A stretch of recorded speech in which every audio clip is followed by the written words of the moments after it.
Welcome to today's podcast, Pro Bono Profiles, where we get into conversations with iProbono's panel lawyers for their insights into pro bono lawyering and their motivation to incorporate pro bono work in their practice.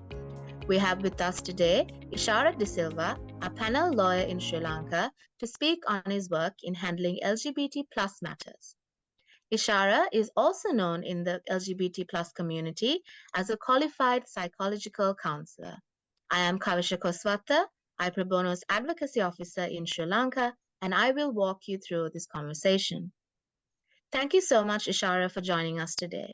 You began your legal practice while you were in the process of your gender transition. How has it influenced your experience in the courts? Thank you so much for inviting me. I started my legal career as a female lawyer. I took oaths as a female lawyer wearing a sari, and thereafter, while in practice, I thought of being a transgender because it was one of my ultimate goals in my life. While in practice, I started these transition treatments. While working as a female lawyer, and thereafter in between, and thereafter as a male lawyer, I gained a lot of experience at court work because I actually experimented the way people treat to female lawyers and how they treat to male lawyers. So there was a difference in front of judges also. What I found is for female lawyers, sometimes it is not easy to be survived in legal profession. Legal profession is a little bit a challenge to female lawyers. So most of the time they choose to be instructing attorneys, not counsels. So you've also represented several transgender persons before the courts in Sri Lanka. What are the immediate challenges impeding the community's access to justice? And also, what changes do you think would make a difference? Sometimes judges are not aware about this transgender process.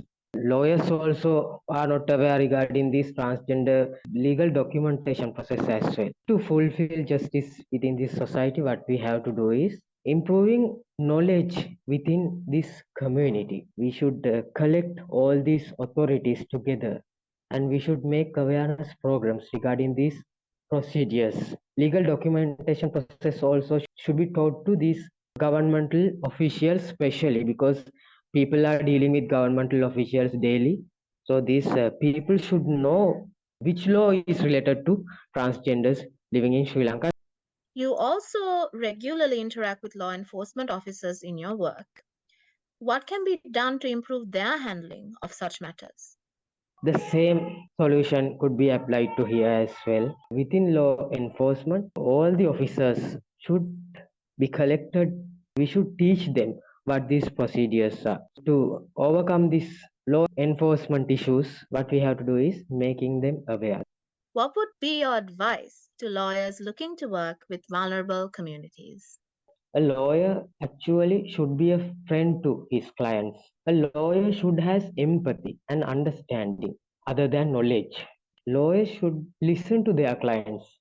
They should know what vulnerable communities are. If we are working for enhancement of human rights in Sri Lanka, what we have to do is, first of all, we have to understand what human rights are, and then we have to understand who these vulnerable communities are.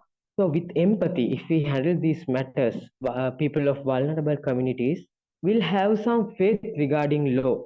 Most of these people have lack of faith about law. They are afraid of law. They are not ready to go in front of law and claim their rights because all the time they think that if they go to law will harass them. So when a person from vulnerable community come to a lawyer, first the lawyer should understand what his issue is and why he is being vulnerable. Then the lawyer should apply laws as remedies for the well-being of those people. So thereafter, the people will understand the law is there for the sake of them and the law will safeguard their rights. For betterment of this country and to protect vulnerable communities, the major role should be done by lawyers. The lawyers should be the best companions of all the clients and should be able to safeguard them by listening to them and by having empathy towards them. Thank you so much, Ishara, for taking the time to speak with us about the nuances of your work. In the next episode, we'll be joined by Erandi Abenayaka about their work on right to information and child sexual abuse.